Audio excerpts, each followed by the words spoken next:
Kommissar? Welche Tür?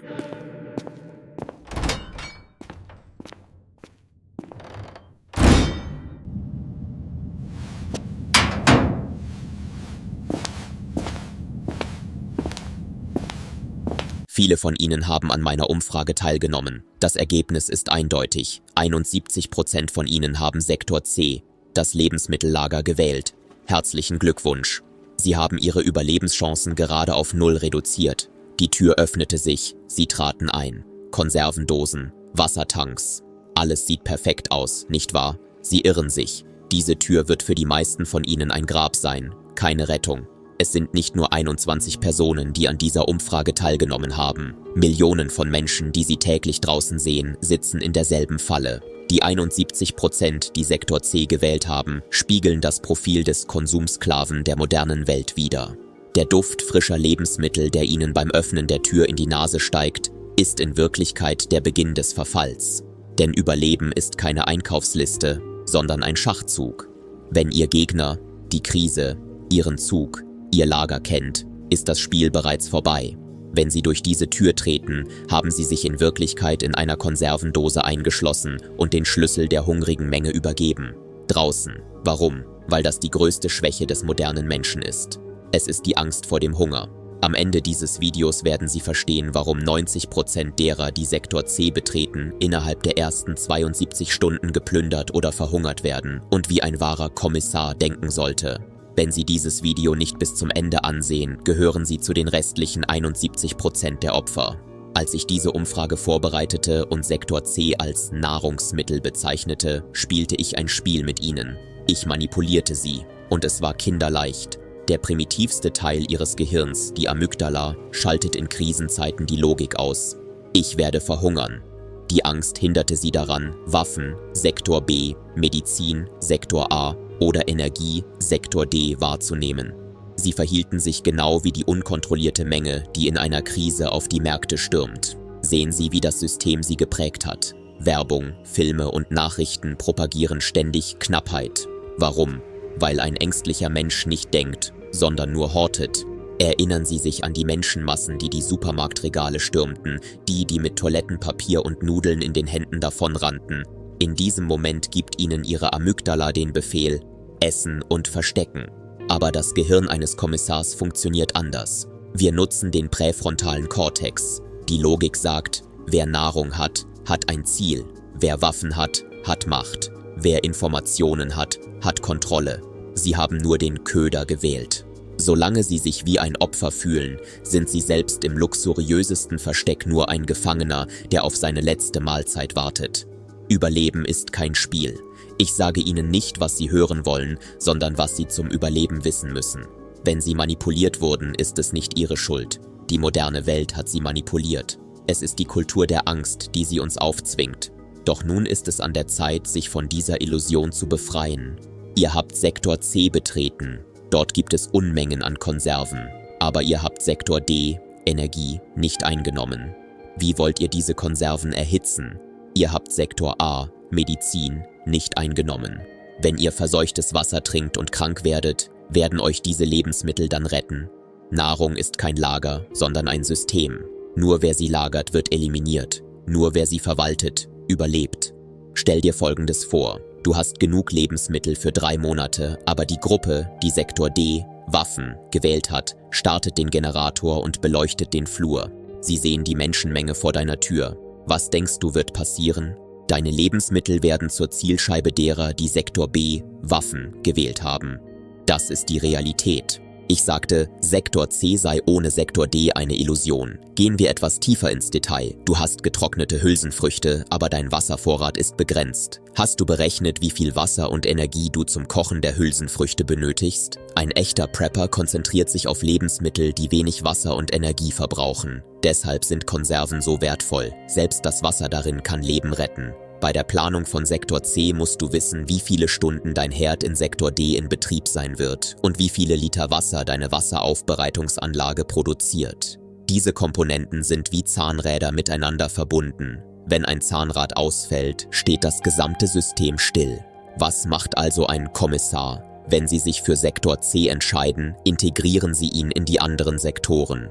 Ich werde Ihnen vom Vorfahrenprotokoll erzählen. Hören Sie, das ist kein Märchen, sondern ein technischer Bericht über eine reale Katastrophe. Im Winter 1945 überlebten in den feuchten Bunkern Berlins nur diejenigen, die Essen hatten, nicht nur diejenigen, die es wie eine Waffe verstecken konnten. Ein Zeitzeuge berichtet, eine Familie mit Unmengen von Kartoffeln im Nebenzimmer wurde innerhalb von nur 2 Wochen ausgeraubt. Warum? Weil sie den Essensgeruch nicht verbergen konnten. Weil sie nicht verstanden hatten, dass Sektor C keine Festung, sondern ein Magnet ist. In dem System, das wir Vorfahrenprotokoll nennen, muss Essen zuerst den Geist nähren, bevor es den Magen füllt.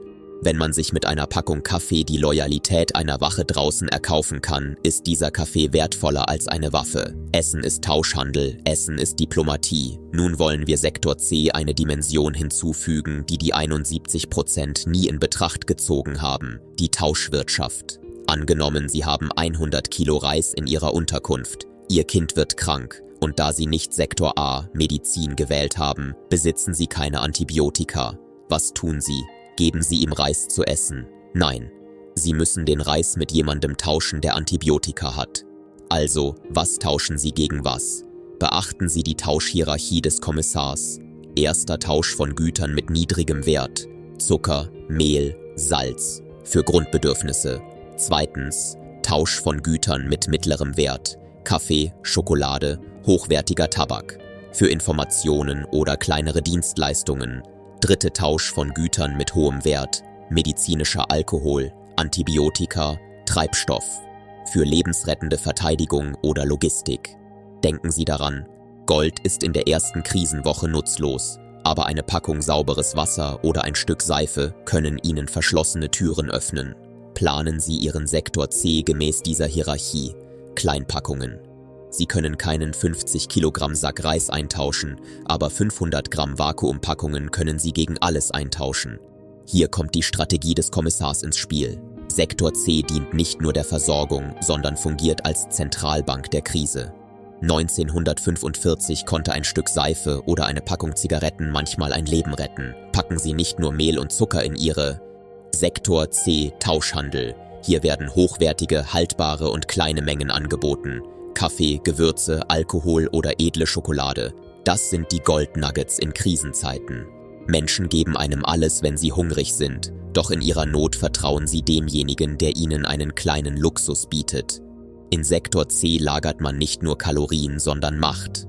Wer mit dieser Macht nicht umzugehen weiß, bleibt hinter dieser Tür als bloßer Hamsterer zurück. Und Hamsterer sind die Ersten, die ausgeraubt werden.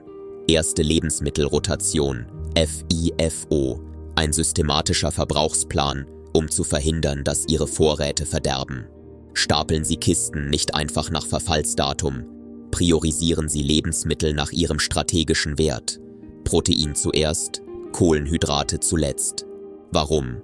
Weil Sie in der Anfangsphase einer Krise Ihre Muskelmasse und Ihre geistige Leistungsfähigkeit erhalten müssen. Nun enthülle ich Ihnen die Liste, die das Rückgrat von Sektor C bildet, die ich die 12 goldenen Punkte des Kommissars nenne. Viele von Ihnen gehen auf den Markt und kaufen, was sie finden. Falsch. Ein Notfallinventar ist eine mathematische Gleichung. 1 Honig, unvergänglich und liefert sofort Glucose. 2 Steinsalz, lebensnotwendig für die Konservierung von Lebensmitteln und den Elektrolythaushalt. 3 Reis und Hülsenfrüchte, in Kombination mit Sektor D, Energie, der günstigste und sättigendste Treibstoff. 4 Olivenöl und tierische Fette. Ohne Fett können Sie für Ihre Gehirnfunktionen nicht überleben. 5 Essig, Desinfektionsmittel und Konservierungsmittel. 6 Mehl und Hefe. In diesen dunklen Tagen ist es ein Symbol für Moral und Unabhängigkeit, sein eigenes Brot backen zu können. 7 Zucker, nicht nur ein Süßungsmittel, sondern auch eine wichtige Energiequelle und ein Mittel zur Konservierung von Früchten, Marmelade. 8 Fleisch- und Fischkonserven. Protein ist der teuerste und am schwersten zu beschaffende Rohstoff.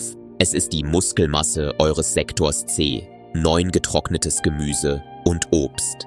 Wenn ihr euren Vitaminbedarf nicht deckt, drohen euch uralte Krankheiten wie Skorbut. 10 Multivitamine. Egal wie viel Essen ihr habt, Vitaminpräparate sind in einem sonnenlosen Bunker lebensnotwendig. 11 Kaffee und Kakao. Sie sind kein Luxus, sondern die psychologische Munition einer Krise und das wertvollste Tauschmittel. 12 Alkohol, für medizinische Zwecke und zum Tausch. Ob zur Wundreinigung oder als Tauschmittel in den schwierigsten Zeiten, Alkohol ist die Währung der Krise. Wir haben über Essen gesprochen, aber ihr habt etwas vergessen. Wasser. Nur weil es in Sektor C Tausende von Dosen gibt, heißt das nicht, dass sie nicht verdursten werden. Wussten Sie, dass das Wasser, das Sie lagern, eine begrenzte Haltbarkeit hat? Wasser ruht, aber es stirbt nicht. Die darin enthaltenen Bakterien warten nur darauf, wieder aktiv zu werden.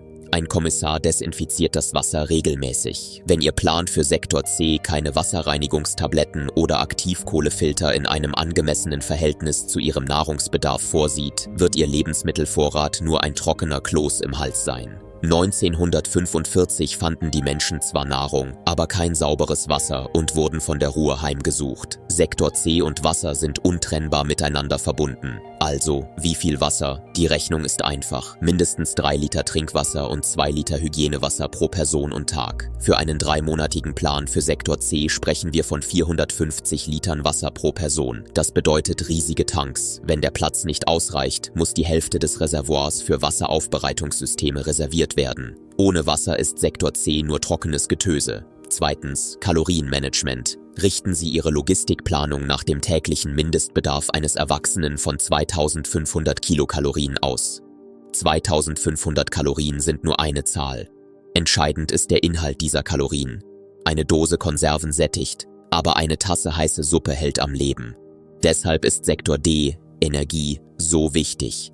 Warmes Essen trägt zu 50% zur Moral im Bunker bei. Die Zeit vergeht im Bunker anders als draußen.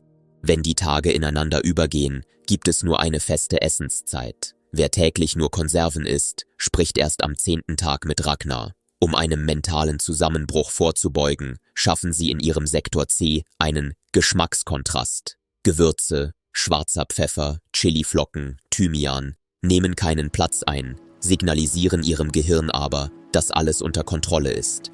Disziplin bedeutet, nicht nur den Magen, sondern auch die Seele zu nähren. Wenn die Seele zusammenbricht, können Sie nicht den Abzug betätigen. Und Licht ermöglicht Ihnen nicht nur das Sehen, es signalisiert Ihrem Gehirn, dass Sie leben. Er sagt, ein Sektor C, der nicht mit Sektor D, Energie verbunden ist wie ein Sarg in völliger Dunkelheit. Wer im Dunkeln isst, kann das Essen nicht schmecken. Und wer das Essen nicht schmecken kann, findet darin keinen Trost. Wenn Sie Lebensmittel für 3 Monate, aber nur Licht für eine Woche im Lager haben, werden Sie die Dosen am 8. Tag unter Tränen öffnen. Ein Kommissar sollte sich genauso mit Licht und Hoffnung eindecken wie mit Lebensmitteln.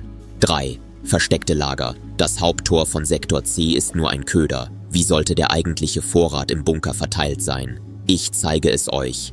Ein Plünderer, der das Haupttor von Sektor C öffnet, sollte dort nur Lebensmittel für 3 Tage finden. Der wahre Vorrat ist hinter den Lüftungsschächten, unter den Dielen und im Gedächtnis des grauen Mannes versteckt. Zeigt euren Köder, versteckt euren Reichtum. Versteckt die Lebensmittel nicht einfach nur, sondern teilt sie in strategische Zonen ein. Zone für den täglichen Gebrauch, Notfallzone und Zone für den letzten Widerstand. In eurer Zone für den täglichen Gebrauch befinden sich Gegenstände, deren Verfallsdatum bald abläuft. Die Zone für den letzten Widerstand enthält Lebensmittel, die niemals angerührt werden dürfen, tief im Boden oder im geheimsten Fach des Bunkers gelagert. Wenn ein Plünderer eindringt, sollte er nicht euren gesamten Vorrat an einem Ort finden.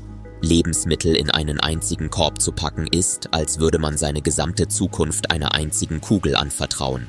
Verteilt, versteckt und haltet euch an euren Inventarplan, den nur ihr kennt. Stellen wir uns den schlimmsten Fall vor. Du konntest dich nicht in den grauen Mann verwandeln. Ragnar hat jemanden am Tor entdeckt und Sektor C ist kompromittiert. Würdest du all die Lebensmittel dort zurücklassen? Nein. Ein Kommissar hat immer ein Evakuierungsprotokoll. Du brauchst Notfallrucksäcke, bereit, den wertvollsten, leichtesten und energiereichsten Teil deines Sektors C zu packen und innerhalb von 10 Minuten zu verschwinden. Sektor C mag eine Festung sein, aber manchmal musst du sie verlassen. Lass dich nicht von deinen Lebensmitteln versklaven. Lass dich nicht von ihnen in deiner Bewegungsfreiheit einschränken. Wenn du in diesem Bunker stirbst, weil du 100 Kilo Reis nicht zurücklassen konntest, bist du nur ein Lagerarbeiter, kein Stratege. Der unsichtbare Killer von Sektor C, Hygiene und Abfallmanagement. Du hast Tausende von Konservendosen in Sektor C gehortet. Gut, aber was machst du mit dem Abfall, der beim Öffnen der Dosen entsteht? In einem geschlossenen Bunker, wo du den Müll nicht rausbringen kannst, werden die leeren Dosen und Lebensmittelreste innerhalb von 48 Stunden zu Brutstätten für Bakterien, Ratten und Krankheiten. 71% derjenigen, die sich für Sektor C entschieden haben, haben nur den Eingang berücksichtigt. Niemand hat den Ausgang in Betracht gezogen. Ein wahrer Kommissar sorgt genauso sehr für Hygiene wie für Lebensmittel. Wenn in deinem Lager kein Kalk, keine professionellen Müllsäcke und kein Desinfektionsmittel vorhanden sind, wird dich Sektor C nicht verhungern, sondern an Ruhe oder Infektionen sterben. Selbst Ragnar konnte dich vor diesem mikroskopischen Übel nicht schützen. Feind. Disziplin bedeutet nicht nur, was man isst, sondern auch, was man hinterlässt. Ein weiteres Problem: Botulismus. Wer selbstgemachte Konserven in Sektor C lagert und nicht über die nötigen technischen Kenntnisse verfügt, platziert im Grunde eine tickende Zeitbombe in seinem Bunker. Eine einzige verdorbene Dose legt das gesamte Team innerhalb von Minuten lahm. Beim Essen in Sektor C ist die Disziplin von Sektor A unerlässlich. Geschwollene Lider, seltsame Gerüche. Ein Kommissar geht niemals Risiken ein. Lieber hungern als vergiftet werden. Denn im Falle einer Vergiftung gibt es kein Krankenhaus, das einen retten könnte. Seht euch nun diesen Freund neben mir an. Das ist Ragnar. Er ist der stille Wächter dieses Bunkers und meine rechte Hand. Die meisten von euch haben einfach daran gedacht, Lebensmittel in Sektor C zu lagern, aber habt ihr ein Frühwarnsystem, um diese Lebensmittel zu schützen? Ragnar kann menschlichen Geruch und Gefahrenabsichten aus kilometerweiter Entfernung wahrnehmen, was selbst moderne Sensoren übersehen können. Ein deutscher Schäferhund. Es geht nicht nur um Loyalität, sie ist der wichtigste Bestandteil von Sektor C. Warum? Weil in Krisenzeiten Stille dein größter Feind ist. Nur Ragnar kann einen Schatten bemerken, der sich um Mitternacht deiner Sektor C-Tür nähert, während du schläfst. Aber es gibt hier einen wichtigen Punkt. Die Portion, die du für Ragnars Futter einplantest, ist die größte Investition in deine eigene Sicherheit. Wenn du die Ration deines Hundes, Futter, nicht in deinen Sektor C-Plan einbezogen hast, hast du eine riesige Lücke in deiner Verteidigungslinie geschaffen. Ragnar lehrt dich Disziplin. Er verlangt nie mehr als seine Ration. Er verlässt nie seinen Posten. Du solltest es ihm gleich tun. Ragnar ist nicht nur ein Frühwarnsystem, er ist dein einziger wahrer Freund in dieser Stille. Sein Atem, wenn du dich nach einer menschlichen Stimme sehnst, wird dich vor dem Wahnsinn bewahren. Wenn du seine Ration, Futter, planst du in Wirklichkeit deine eigene geistige Gesundheit. Wenn Ragnar gesund ist, bist auch du gesund. Ich habe euch zu Beginn dieses Videos erschreckt, denn Überleben hat nichts mit Freundlichkeit zu tun, sondern mit Disziplin. Die Person, die Sektor C kontrolliert, ist das Ziel. Ich bringe euch bei, euch nicht manipulieren zu lassen, sondern Manipulation als Verteidigungsmechanismus zu nutzen. Ich bringe euch bei, eure Identität zu vergessen, zum grauen Mann zu werden, um bestmöglich vorbereitet zu sein und gleichzeitig in der Menge unterzutauchen. Während draußen Chaos herrscht, müsst ihr schweigen. Das Protokoll des grauen Mannes besagt: Wenn euer Nachbar denkt, ihr seid hungrig, seid ihr sicher. Wenn er weiß, dass ihr satt seid, seid ihr in Gefahr. Schon während ich euch dieses Video zeige, führe ich eine Auswahl durch. Diejenigen, die in Sektor C feststecken, werden eliminiert. Aber diejenigen, die sich diese Analyse jetzt anhören und sagen: Ja, ich sehe die Schwächen des Systems, sind diejenigen, die mit mir durch diese Tür gehen werden. Wir sind keine Gemeinschaft, wir sind ein Zentrum der Disziplin. Der YouTube-Algorithmus, Likes, Abonnements, das sind für uns nur Kommunikationskanäle. Wir müssen diese Kanäle offen halten, damit euch echte Informationen erreichen, ohne vom System gefiltert zu werden. Meine Aufgabe ist es nicht nur, euch zu sagen, was ihr essen sollt, sondern euch beizubringen, wie ihr diese Lebensmittel sicher aufbewahrt. Ich bringe euch bei, euch nicht manipulieren zu lassen, sondern Manipulation als Schutzmechanismus zu nutzen. Das System will euch als Opfer. Ich bilde euch zum Kommissar aus. Ich kann euch nur helfen, wenn ihr mir vertraut. Ich erstelle ein spezielles PDF, Prepper-Gesetz, mit der Liste der 3 tödlichen Fehler in Sektor C.